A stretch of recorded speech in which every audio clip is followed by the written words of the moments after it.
Fabien, qu'est-ce qu'ils ont encore fait au cinéma?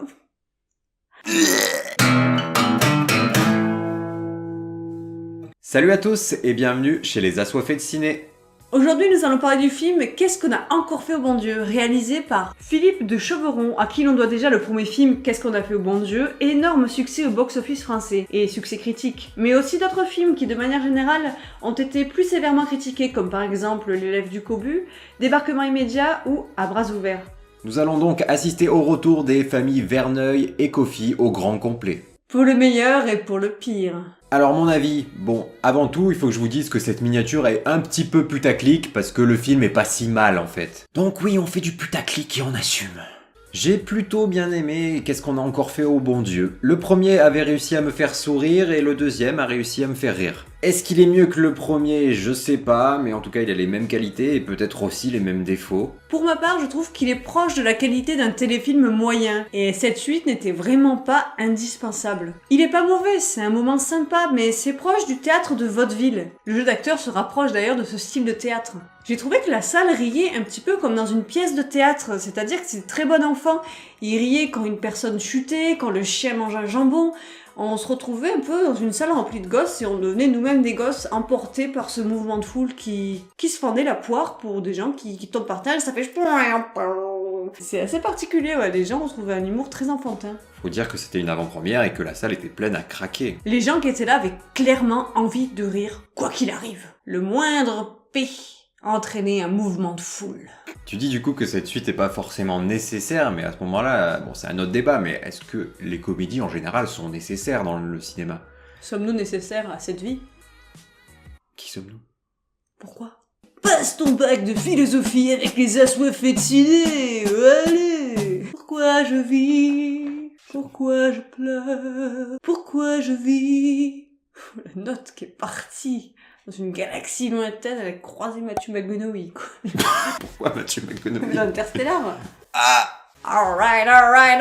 Le film est pas seulement drôle, il y a des moments émouvants et moi je m'attendais pas à être ému devant Qu'est-ce qu'on a encore fait au bon Dieu, sans déconner. Bon après, c'est peut-être que je suis une petite fillette. Oh bébé, je suis sais pas. sensible. J'ai vu un petit chien qui buvait dans une flaque d'eau, ça m'a ému.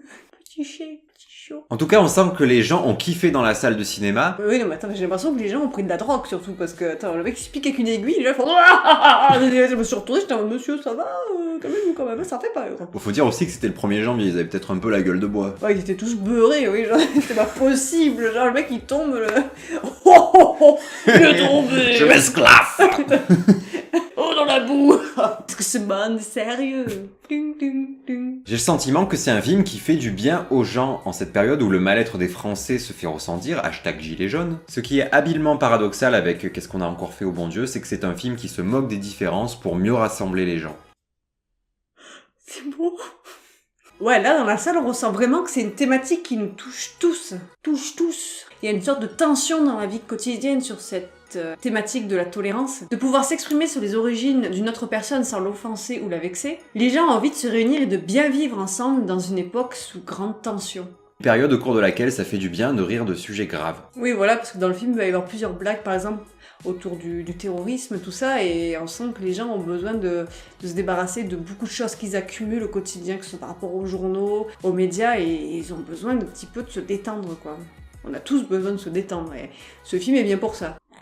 Certains vont sans doute dire que ce film est raciste, mais non, ce sont les personnages qui sont racistes et c'est de ça que le film se moque. Non mais si on n'arrive plus à faire la différence entre le personnage, l'acteur et l'idéologie du réalisateur, c'est plus la peine de regarder un film, quoi.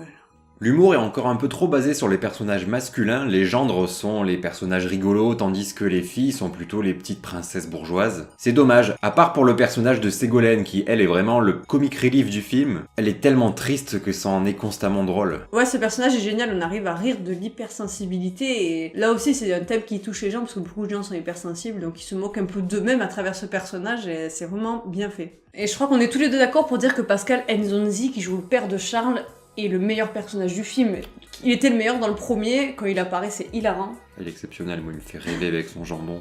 Bah moi, c'est les moments les plus drôles du film pour moi. Avec Clavier, ils forment un duo qui marche très bien. Les deux se complètent bien, donc c'est ce qui marche le plus dans le film, je trouve. Concernant le jeu d'acteur, d'ailleurs, Clavier joue très bien et on a vraiment l'impression qu'il pense ce qu'il dit. Et en fait, Clavier joue Clavier, là. Et il est vraiment lui-même. Ensuite, pour les autres acteurs, il y a encore par moments des faussetés, mais ça passe. C'est gentillé, quoi. Le scénario est toujours très improbable et plein de coïncidences. Tous les enfants de la famille Verneuil se retrouvent affectés en même temps, mais c'est le concept du film. C'est pour ça que c'est drôle. Quand ça commence, on voit les parents qui partent en voyage et ça aurait peut-être été plus intéressant d'exploiter les sketchs autour du voyage et de la culture de chacun. Ça aurait offert peut-être plus de possibilités. Moi, j'avais espoir qu'ils partent tous en voyage ensemble. Mais c'est vrai qu'on voit pas du tout les moments où les parents voyagent et je sais pas si c'est à cause du budget ou quoi qu'ils ont pas voulu tourner des scènes dans les pays justement où ils vont, mais c'est un petit peu dommage. Il y aurait pu avoir des trucs marrants. Mais d'un côté, ce sont les parents du coup qui racontent leur voyage et c'est peut-être en ça que c'est drôle parce qu'on sait pas vraiment comment ça s'est passé et on vit comme légende l'histoire racontée par les parents. Oui, voilà, c'était pour enchaîner sur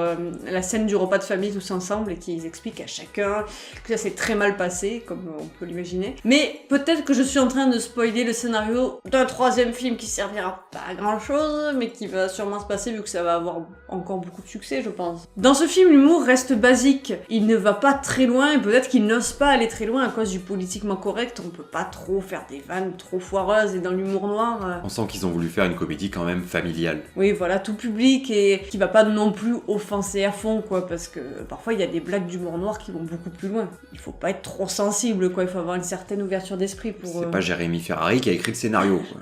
En clair, c'est un assez bon divertissement. Allez le voir si vous avez envie. Pour ma part, je lui mettrai la note de 13. Moi, je vais lui mettre la note de 11. Ce qui nous fait une moyenne de 12 sur 20. Personnellement, je vous conseille d'aller le voir vraiment si vous avez été très réceptif au premier. Sinon, c'est pas indispensable. Sauf si vous y allez entre potes et que vous avez envie de vous marrer en groupe ou quelque chose comme ça. Allez-y avec un arabe, un juif, un chinois dans l'idéal. Et un belge.